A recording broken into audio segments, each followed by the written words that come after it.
오늘 우리에게 주신 하나님의 말씀은 마태복음 10장 1절 말씀입니다. 예수께서 그의 12제자를 부르사 더러운 귀신을 쫓아내며 모든 병과 모든 약한 것을 고치는 권능을 주시니라.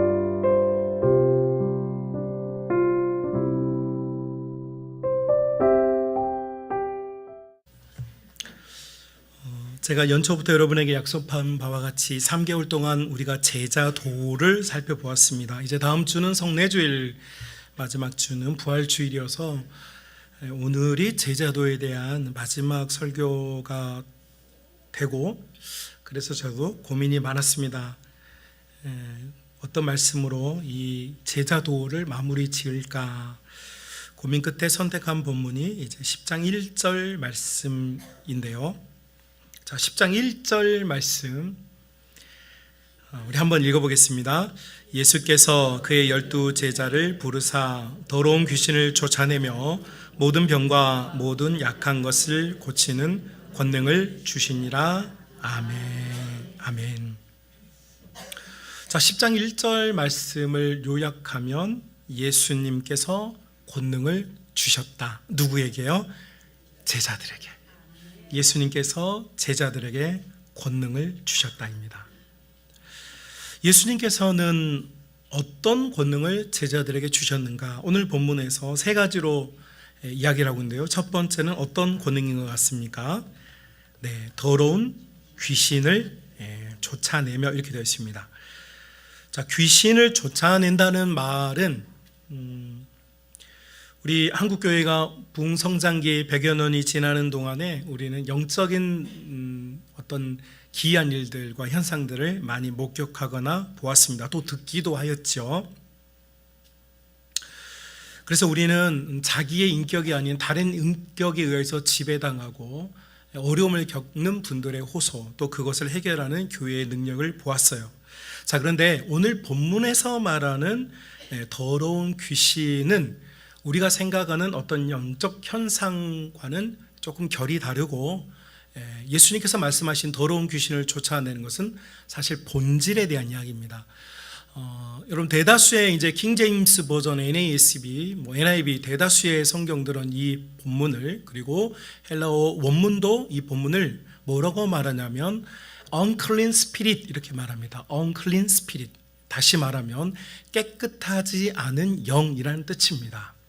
자, 그러니까 외부에서 유입된 어떤 존재에 의해서 괴롭힘을 당하는 상태를 말하는 것이 아니라 영 자체가 정결하고 깨끗이 하지 않다는 뜻입니다.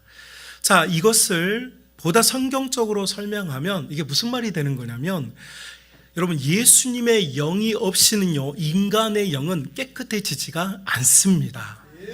자, 그러니까 여기서 예수님께서 말씀하시는 귀신을 내어 쫓는다라고 하는 이야기는 무슨 얘기냐면, 예수님의 영이 들어가서 그 영이 참되게 자유함을 얻고 참되게 치유함을 받고 참되게 하나님의 자녀가 되는 구원의 영의 역사가 아직 있지 않은 상태를 말하는 것입니다. 자, 그런 의미에서 보면 오늘 예수님께서 귀신을 내어 쫓는다고 하는 말은 unclean spirit, 그러니까 영이 아직 정결화되지 않은 존재들에게 이것이 필요하기 때문에 권능을 주셨다라고 이제 말씀하시는 것이고요. 두 번째 보면 또 어떤 권능을 주셨습니까? 모든 병을 고치는 권능을 주셨습니다. 모든 병. 육체의 질병이죠. 육체의 질병은 크게 두 개의 원인자로 형성이 되는 것 같아요. 첫 번째는 외부의 환경적 요소, 바이러스가 침입을 했다든지, 혹은 외부의 환경이 청결하지 않아서 일어날 수 있는, 혹은 부패되거나 산패된 음식을 섭취함을 통하여서 우리가 고통을 받는 것이 있고요. 또 하나 다른 요인자로 들자면 개인들의 면역력이 약해져서 다 똑같이 어떤 음식을 섭취했는데 어떤 분들은 탈이 나기도 하고 어떤 분들은 아무 문제가 없잖아요. 자, 이것처럼 이 질병이 자기에게서 원인자가 제공되기도 합니다. 어찌됐건 간에 이것들은 사람들의 삶의 질을 굉장히 떨어뜨리죠. 저도 비염이 옛날에 있었습니다. 비염이 있었는데 비염을 가지고 사니까 뭐 이렇게 질병은 아닌데 이게 삶의 질을 굉장히 떨어뜨려요. 재채기를 계속 한다든지 콧물이 본의 아니게 속없이 흘러나온다든지 중요한 자리에서 이렇게 상대방을 존중해야 되는 자리인데도 막 애치 이게 이런 기침이 나오면 굉장히 제가 통제를 못하는 거잖아요. 그럼에도 불구하고 죄송하고 송구해요. 한마디로 말하면 삶의 질이 떨어져요. 의학적으로 여러분을 도와주는 많은 일들이 있지만 의학적으로 여러분이 도움을 받더라도 여러분의 신체가 삶의 질이 떨어지는 것도 질병이죠. 마지막으로 또 뭐에 대한 이야기를 합니까? 모든 약한 것을 고치는 권능을 주셨다 이렇게 되시면 약한 것은 뭐냐면 정서가 약한 분들이 있어요. 심리나 마음이 약한 분들도 있고요. 또 약한 것에 들어가는 건 뭐냐면 태어날 때부터 신체 장애를 가진 것이 약한 것입니다. 여러분, 태어날 때부터 신체적 문제를 가지고 태어난 분들은요, 그 질병 아닙니다. 여러분, 약한 거예요. 장애를 입고 태어나는 것은요, 약한 겁니다. 예수님께서 수많은 자분들을, 환우들을 고쳐주시고 치료해 주셨는데, 여러분, 특별히 장애를 입은 자들에 대한 예수님의 관심, 그 약한 거거든요. 약한 것을 강하게 만들어줘. 그것의 대표적인 의미가 뭡니까? 항상 예수님은 약한 자들, 장애를 입은 자들을 치료할 때는 항상 스킨십을 하셨다는 거예요. 여러분, 소경 이렇게 시각장애인 그분을 고칠 때 예수님 어떻게 하셨습니까? 진흙을 발라서 그분의 눈에 바르셨죠.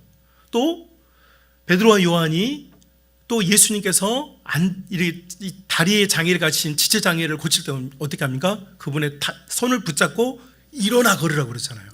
그러니까 예수님께서는요, 질병을 가진 분들은 말씀으로 치료하셨는데 장애를 가진 분들은 항상 스킨십을 하셨어요. 왜 그렇습니까? 그들이 약하기 때문이에요. 자, 그래서 예수님께서 제자들에게 권능을 주셨는데 이 권능은 세 가지. 영을 새롭게 하고 육체의 질병을 고치고 사람들마다 가지고 있는 약한 것, 정서든 육체든 그 약한 것을 예수님께서 고치는 권능을 주셨어요. 자, 그렇다면 여러분, 이 세 가지의 이 권능을 주심으로 이 세 가지를 할 수 있게 해주셨는데 이 세 가지는 공통적인 분모가 있습니다. 예수님께서 이 권능을 누구에게 활용하고 사용하라고 주신 것 같습니까? 네, 사람이죠. 여러분, 영은요, 동물에게도 각혼이 있습니다만은 영생하는 영은요, 인간밖에 없습니다. 하나님께서 지으신 피조물 중에요, 영혼을 가진 존재는 인간밖에 없어요. 하나님께서 예수님을 통하여 제자들에게 권능을 주셨는데 이 권능은 인간에게, 사람에게 사용하려고 이 권능을 주셨습니다.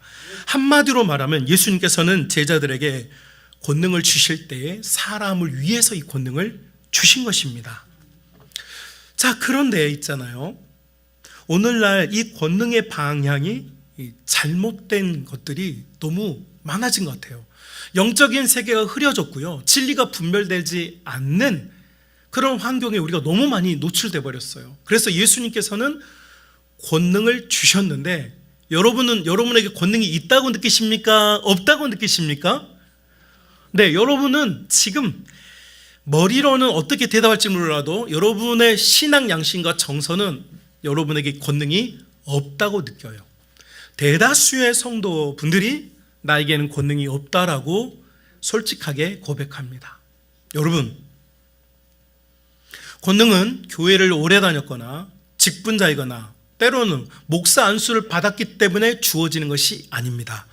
예수님께서 부르셔서 예수님의 영 앞에 순종하고 복종하고 아멘으로 주 예수 그리스도의 이름을 받아들이는 모든 성도에게 예수님의 권능이 임한 줄로 믿습니다. 여러분, 이것이 우리가 믿는 성경이 말하는 진리예요.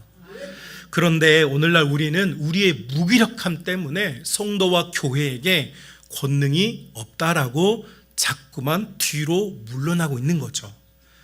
예수님은 주셨는데 우리는 못 받았다라고, 우리는 40일 금식 기도나 철야 기도를 아직 못했기 때문에 나에겐 그런 권능이 없다라고 누가 속이냐면 사단이가 자꾸 교회를 속이고 있어요.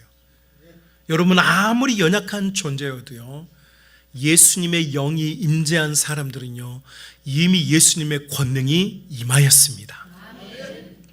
그런데 이 권능에 대한 교회와 성도들의 오해가 있어요. 어떤 오해냐면, 우리는 이 권능을 어떤 특정한 사람들의 능력으로 보아요. 그래서 여러분, 특별한 은사가 있든지 신유가 있든지 교회에서 어떤 특별한 일을 행하는 사람, 특별한 일을 행하는 목회자를 보면서 우리는 동경하고 또 그것을 흠모하면서 동시에, 또한 부러워하면서 동시에 질투하고, 또 그러면서도 잘못된 생각에 빠지게 돼요. 여러분, 2차 전도여행 중에 바나바와 바나바와 바울이 전도여행을 떠나서 루스드라라고 하는 지역에 갔습니다. 그곳에서 다리를 제대로 쓰지 못하는 지체장애를 만났어요.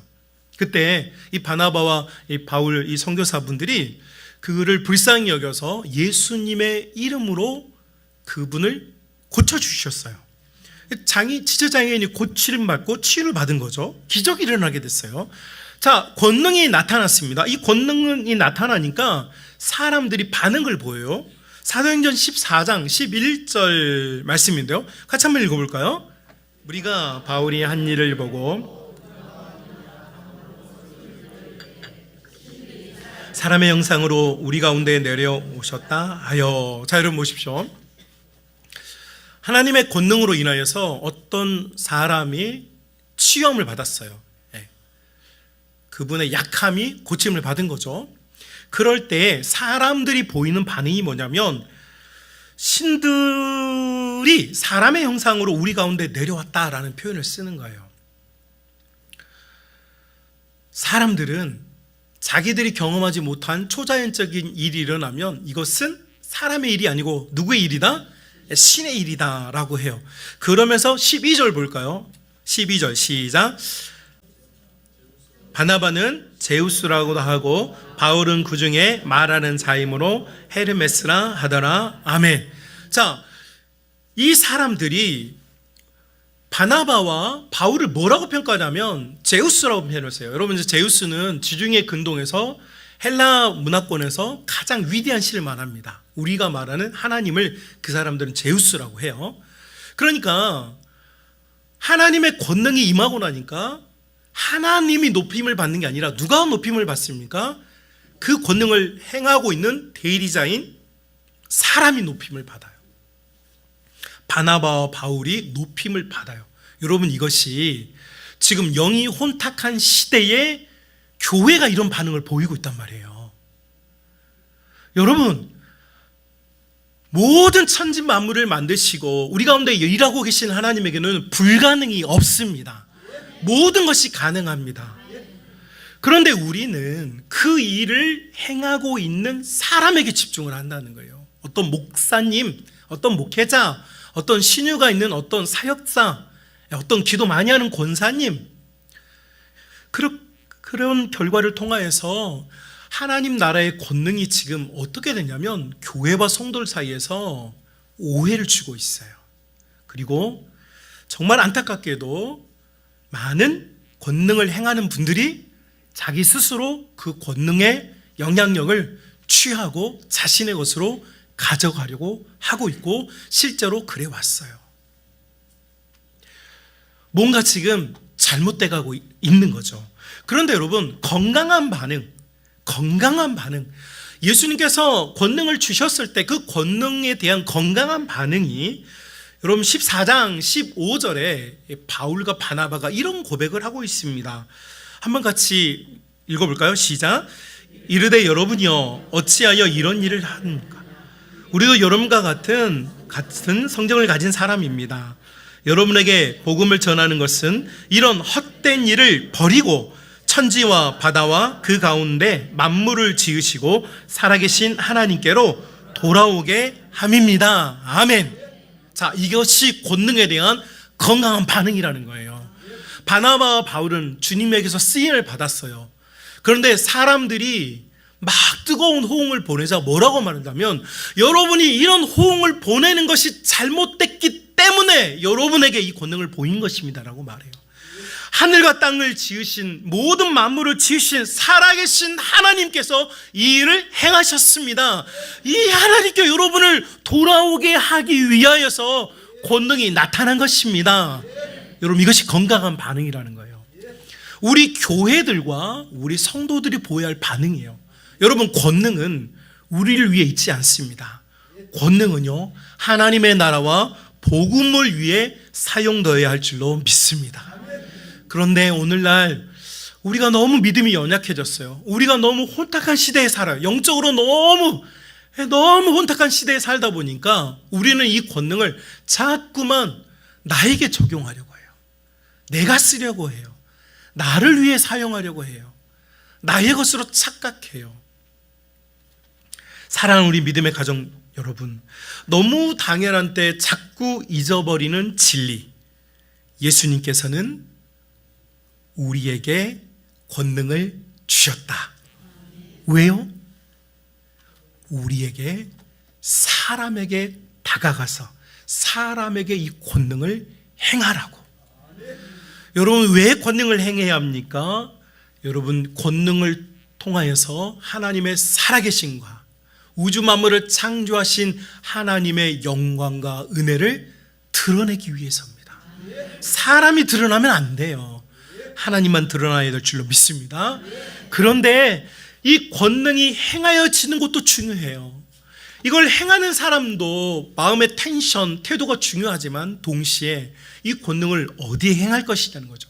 예수님은 우리를 사람에게 보내주셨어요. 제자들의 숙명은요 사람 곁으로 가는 것입니다. 여러분 어떤 종교에서는요 사람들과 분리돼서 산속으로 들어가고 벽을 보고 혹은 입을 닫고 그분들이 자신의 도를 완성하게 노력을 해요. 그런데 예수님께서는 교회는 어떻게 하셨습니까? 우리로 하여금 자꾸만 모이게 하셨어요. 하나님의 집에 모이도록 만드셨어요. 자, 이제 제가 질문 하나 드려볼게요. 자, 여러분 하나님의 집에 모이면 행복합니까? 네, 여러분의 머리까지는 입술까지는 분명히 행복하다고 대답하라고 배웠어요. 자, 그런데 여러분의 마음은 행복하십니까? 한국 교회에게 우리 20, 30대 젊은이들이 교회를 떠나고 있죠. 그분들에게 학원 보고반 협의회에서 좀 길거리에서 물어봤어요.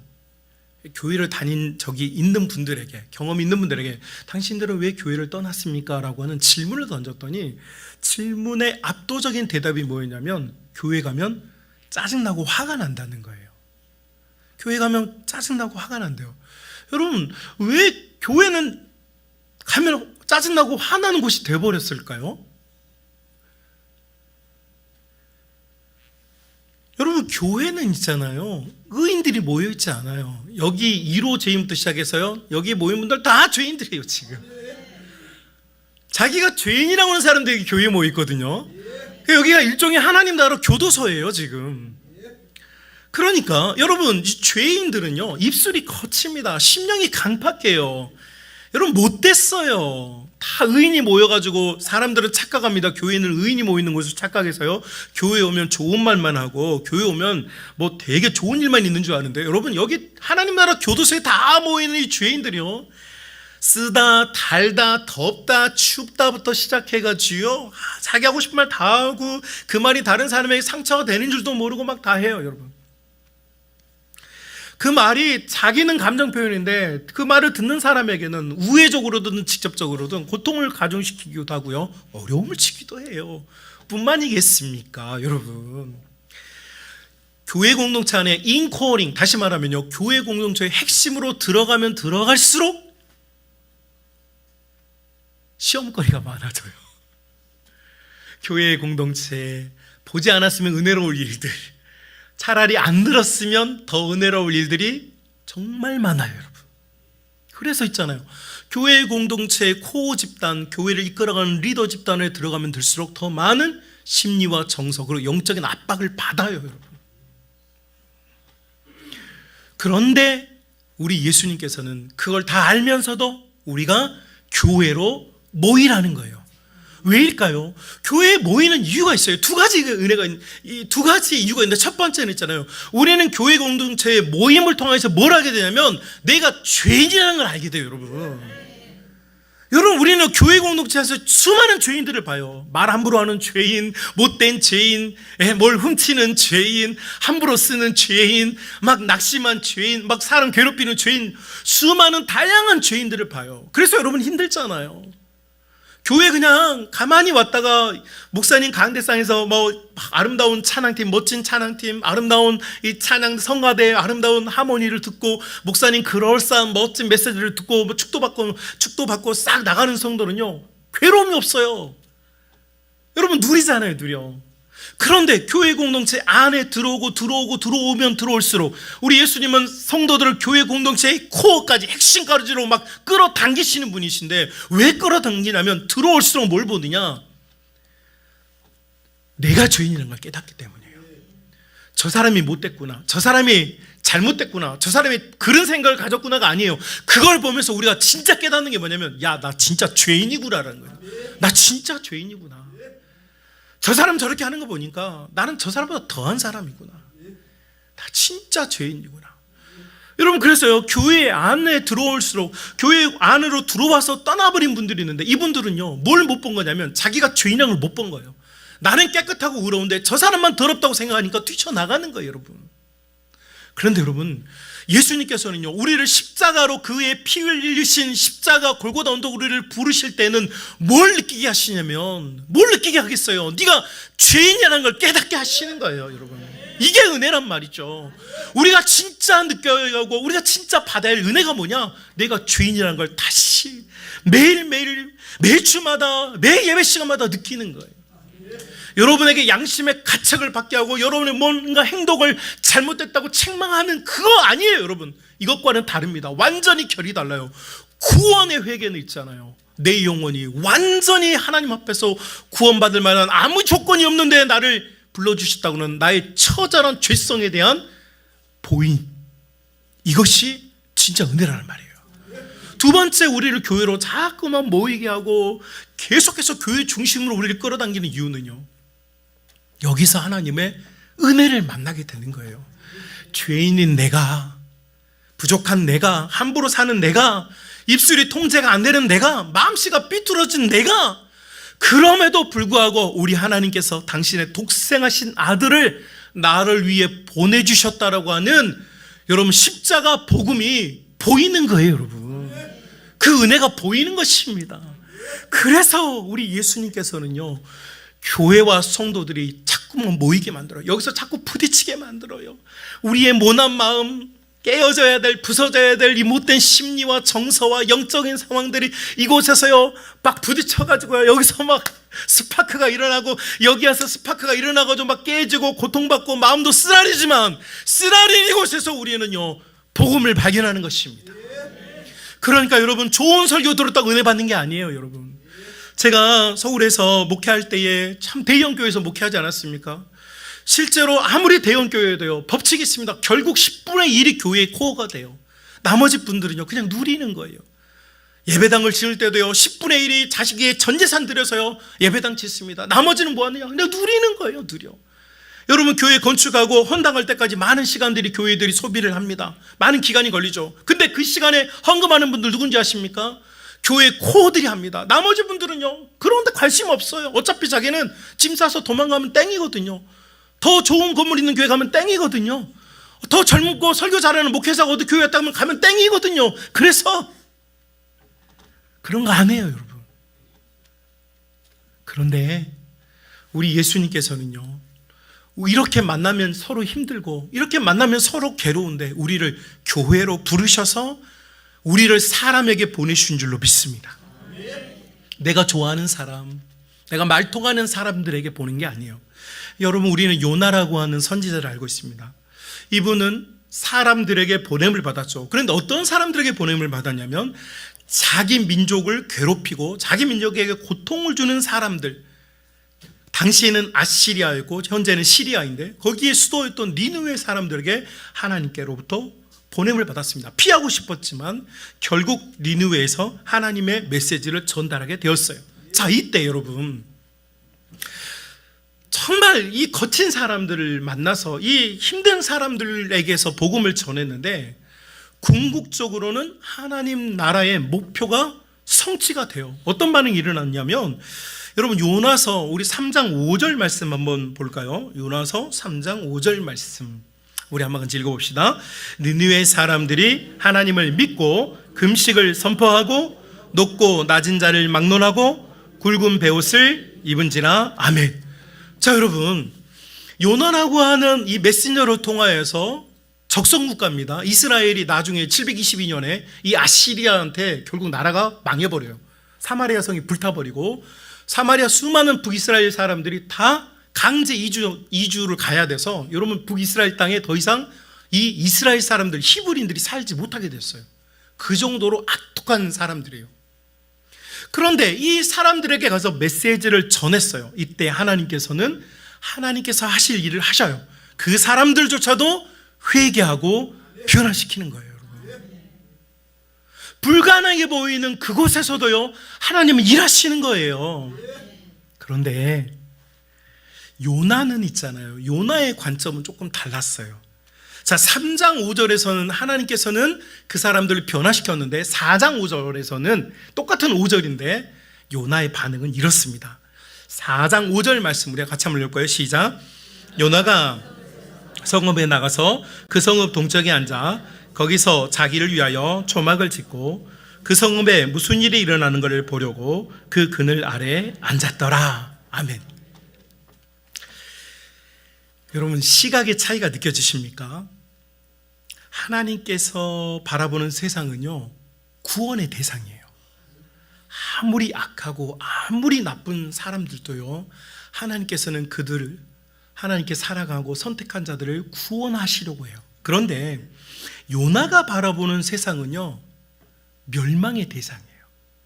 내가 미운 사람, 내가 싫은 사람, 나랑 마음이 자꾸 부딪히는 사람, 나랑 말이 자꾸 어긋나는 사람 보면 어떻게 되기를 바라느냐? 네, 그 사람이 깨어져 버렸으면 좋겠어요. 부서져 버렸으면 좋겠어. 내 앞에서 없어졌으면 좋겠어. 그 사람이 없어야 내가 살 것 같아. 이것이 하나님의 시선과 요나의 시선이 다른 거예요. 예수님께서 우리가 연약한 존재라는 걸 아시는데도 불구하고 사람들에게 세상 속에 우리를 보내신 것은 그들은 우리와 함께 있는 사람들은 멸망의 대상이 아니라 구원의 대상이기 때문에 우리를 보내신 줄로 믿습니다. 우리가 만나고 있는 사람들, 우리가 함께하고 있는 가족들부터 시작해서 여러분 수많은 이 사람들은 있잖아요. 하나님의 권능으로 말미암아 치유받아야 되고 고침받아야 하고 회복돼야 될 대상들이에요. 그런데 지금 우리가 그 권능의 힘의 근원을 상실해버렸기 때문에 자꾸만 연약한 생각, 나약한 생각에 우리가 빠지는 거예요.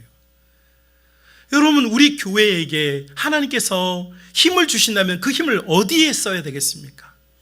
지금까지도 은혜 주신 것이 감사한데 더 큰 힘을 주시려면 우리는 어느 곳에 그 힘을 써야만 하겠습니까?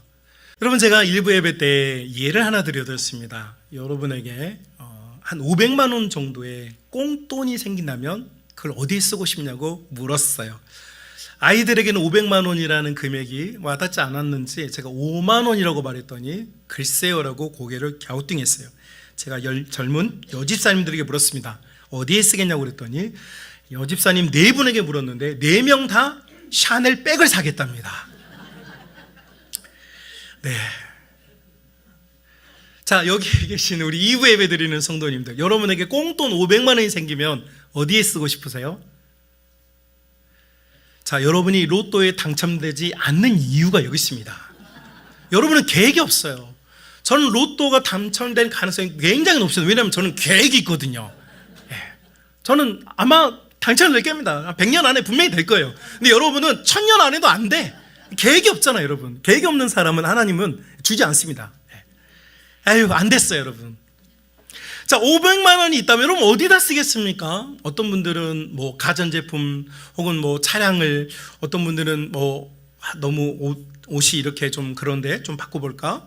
여러분 꽁돈이 있다면 남편 몰래, 아내 몰래, 자녀들 몰래 여러분 좀 하고 싶은 거.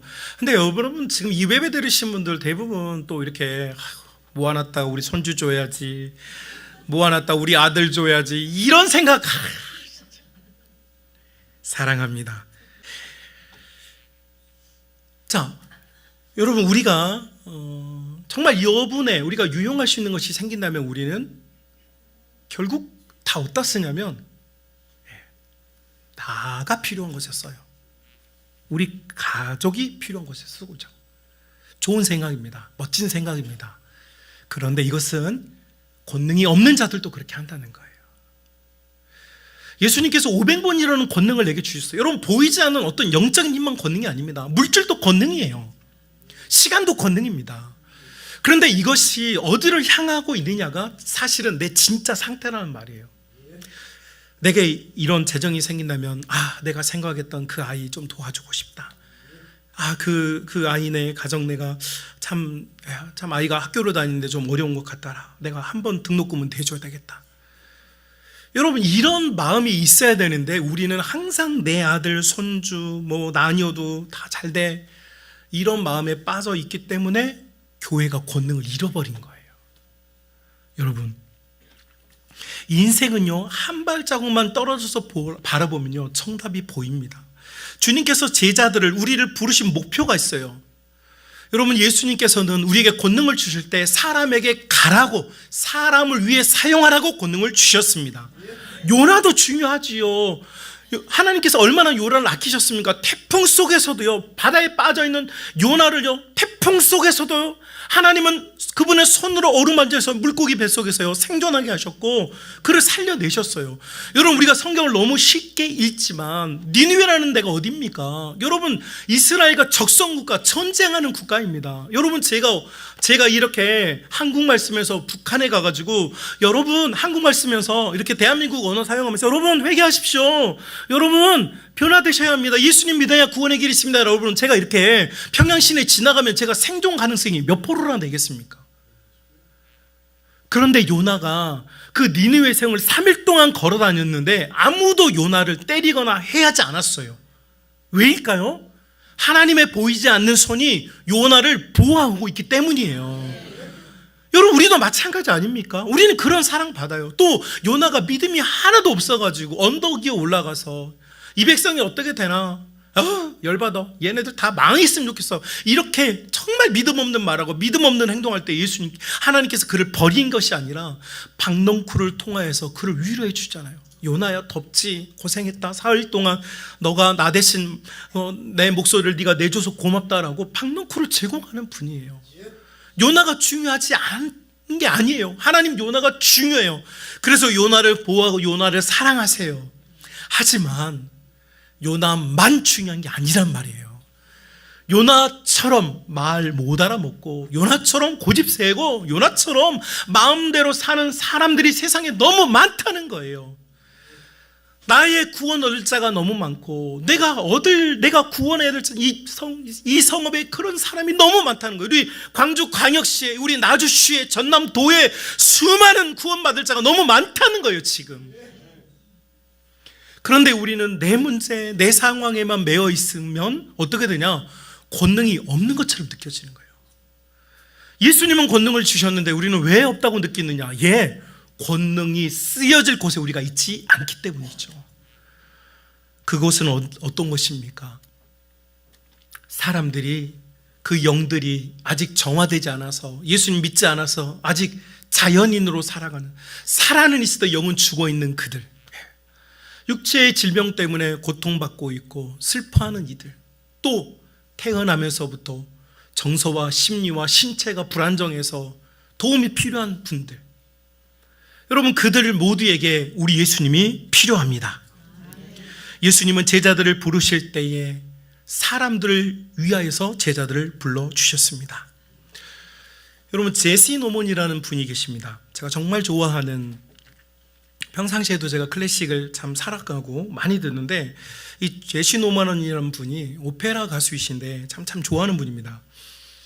이분의 별명이 오페라의 검은 여왕이라고 하는 별명을 가지고 있습니다. 20세기 미국이 인종차별이 심할 때 흑인들이 타는 기차 칸이 따로 있고 흑인들이 사용하는 화장실이 따로 있고 흑인들이 갈 수 있는 식당이 따로 있었습니다. 엄청 인종차별이 심했습니다.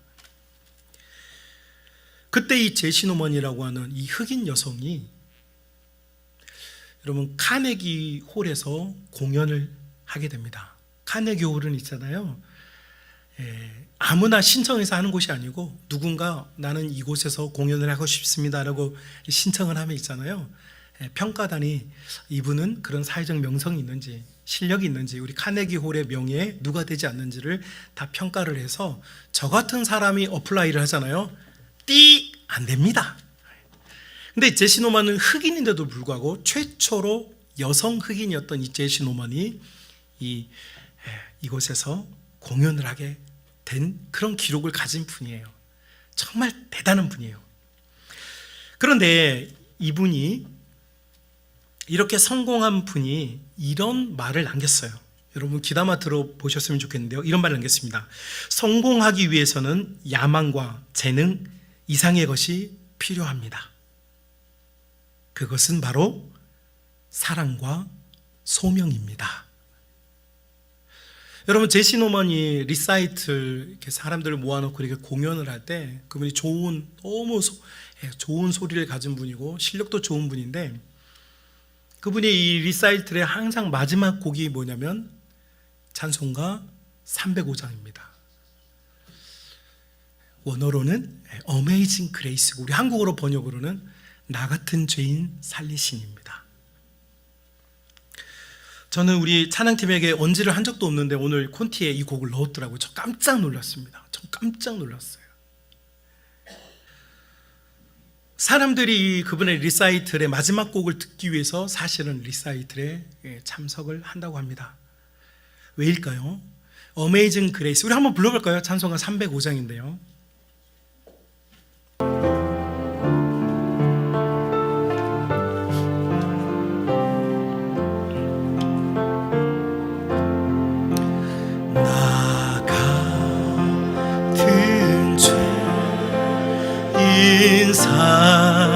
살리신 주의 배 놀라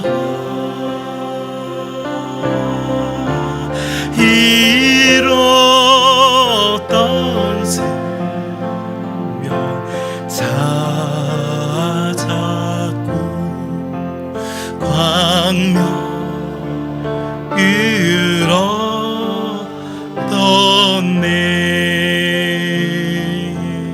아멘.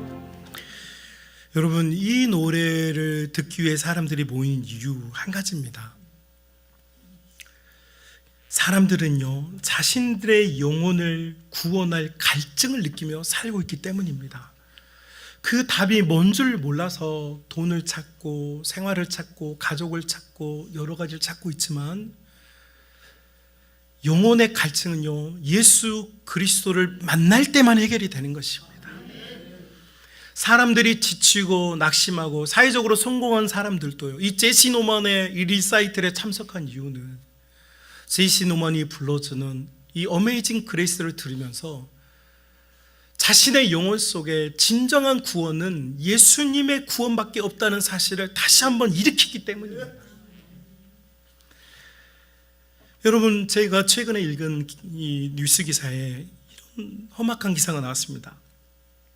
젊고 건강해 보이는 알코올 중독자들의 나라. 전 세계에서 알코올 소비량이 가장 많은 나라들의 리스트를 뽑아보니까 우리 한국이 7위 정도 했습니다. 그런데 이 7위가 무서운 이유가 뭐냐면 1위부터 5위 국가가 지금 전쟁 중인 국가들입니다. 러시아 인근에 있는 국가들. 그러니까 알코올을 섭취하지 않고서는 제정신이 아니게 살 수 없는 사람들의 인근에 있는 국가들이 지금 1위부터 5위까지 다 돼 있고요. 그렇게 말하면 정상적인 국가 중에 우리나라 술 소비량이 현재 2위입니다. 그런데 우리나라는 인구가 다 해서 5천만 명밖에 안 돼요. 그리고 너무 안타깝게도 우리 젊은이들 20대, 30대 가장 무서운 게 뭐냐면 지금 현재 20대, 30대 술 소비량이 전 세계 현재 1위라는 것입니다. 젊고 건강해 보이는 알코올 중독자들이 너무 많은 나라. 앞으로 이 젊은이들이 계속해서 이렇게 술을 소비하면 어르신 세대의 건강보험이 문제가 아니라 지금 이 세대가 짊어질 알코올 때문에 일어날 지금 사회적 부담이 문제겠습니까? 인생이 다 망가지는데. 제가 이런 기사를 보고 나서 고민을 해봤습니다. 왜 이런 현상이 생길 것인가? 그런데 답은 멀지 않았습니다, 여러분. 교회가 권능을 행사하지 않기 때문입니다. 과거에 젊은이 중에 최소한 3명에서 4명은 교회를 출입한 경험이 있습니다. 어렸을 때 주일학교를 다닌 경험들이 있어요. 그 사람들은 그들이 잠시 교회를 떠나 있거나 혹은 교회가 잊혀졌을지 모르지만 그 용원에는요 예수님의 영이 들어가 있어요. 그런데 지금 이 젊은이 세대, 복음화일 2%인 이 세대에는요 예수님의 영이 그들 속에 들어갈 기회를 얻지 못했어요. 그러니까 앞서 말한 바와 같이 사람들은 자신의 영혼의 구원의 갈증을 느끼면서 사는데 그 갈증을 해결할 곳이 없어요. 그리고 지금 20대, 30대 젊은이 세대들이 강요받는 성공, 성취, 직업, 직장, 결혼, 육아, 주택 문제와 같은 금융 문제, 사회적인 시스템 문제 때문에 여러분 더 이상 열심히 파이팅을 외치며 살아보기를 용기를 갖는 젊은이들이 없어지고 이 순간만을 즐겨보자. 내일 죽어도 오늘 이렇게 살아보자. 그래서 술이나 알코올이나 여행에 빠져서 많은 젊은이들이 지금 방황하고 있어요. 제가 보기엔 그 아이들의 잘못이 아닙니다. 제가 보기에는 우리 교회의 죄입니다. 우리 교회들이 지금, 우리 성도들이 지금 그 아이들을, 그 젊은이 세대들을 향하여서 구원이 우리 구주 예수 그리스도에게만 있다라고 그들에게 선포하고 권능을 드러내야 합니다. 방황하고 갈등하고 있고 좌절하고 낙심하고 있는 세대를 향하여서요 우리는 십자가와 보혈의 권능과 권세를 드러내야만 합니다. 우리 문제에 너무 휩싸여 버렸어요. 교회들이 교회 자신의 문제에 너무 휩싸여 버렸어요.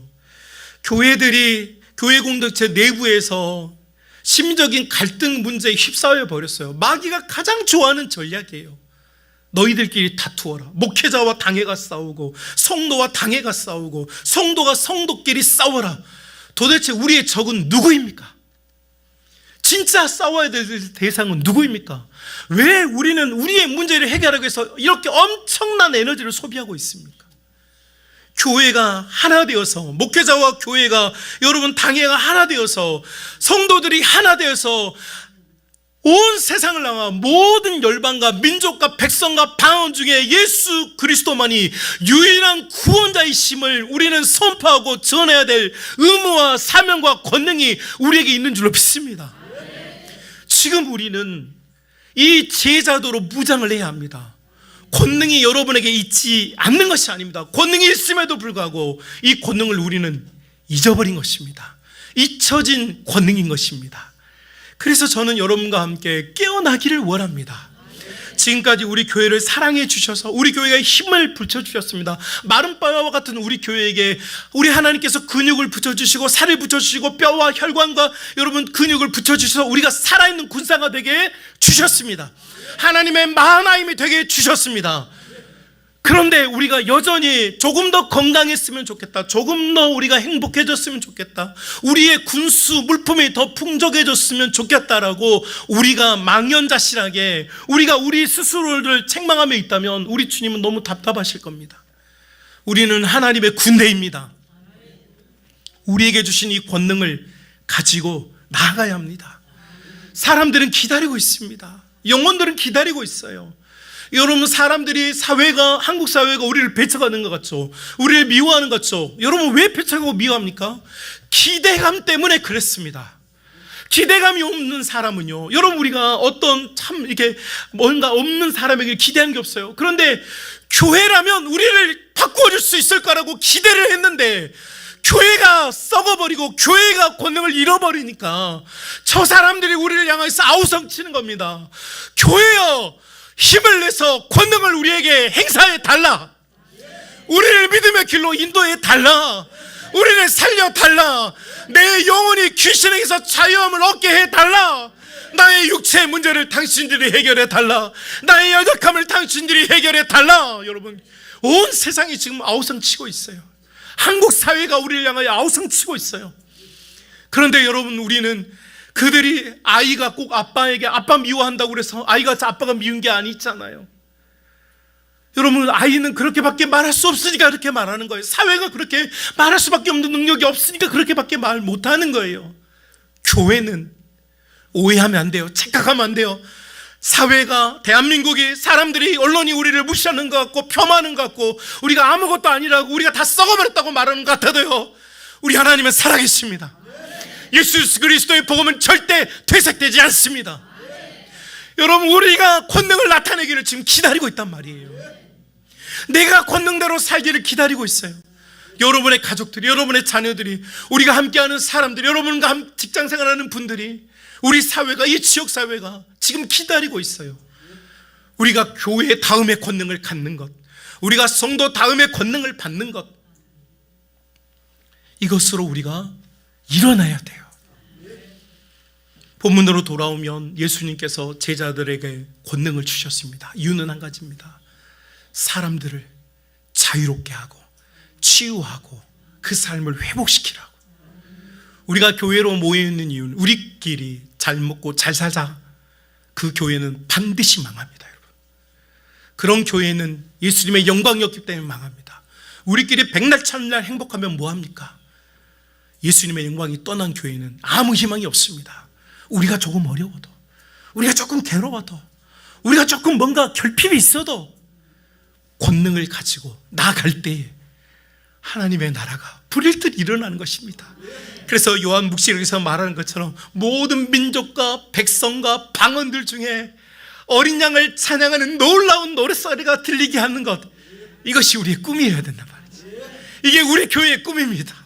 이게 저의 부족한 꿈이에요. 이게 우리의 영원한 꿈이 되어야 해요. 사랑하는 믿음의 가족 여러분, 이 권능을 회복하고 이 권능으로 온 세상에 주님의 복음 증거할 수 있는 믿음의 성도, 은혜의 성도 다 될 수 있기를 주님의 이름으로 축복합니다.